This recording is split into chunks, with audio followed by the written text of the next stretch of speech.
Hi friends, welcome back to my channel. In today's video, I'm going to show you how to reset accessibility settings on Samsung Galaxy M04. If you're new here, don't forget to subscribe and give this video a thumbs up. Now let's dive in. Step 1. First, unlock your phone and open the Settings application. This is where you can find various customization options for your device, including display settings, security settings, and accessibility features. Step 2. Now locate the search icon in the top right corner and tap on it. The search feature makes it much easier to find specific options without having to scroll through multiple menus manually. Step 3. In the search bar, type Reset Accessibility Settings and wait for the results to appear. This will bring up relevant options related to your accessibility settings. Step 4.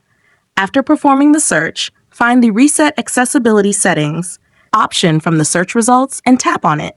Choose the Reset Accessibility Settings option again. Step 5. For the last and most important step, locate the Reset Settings option. Tap Reset Settings, enter your password, and tap Reset again. Your accessibility settings will be restored instantly.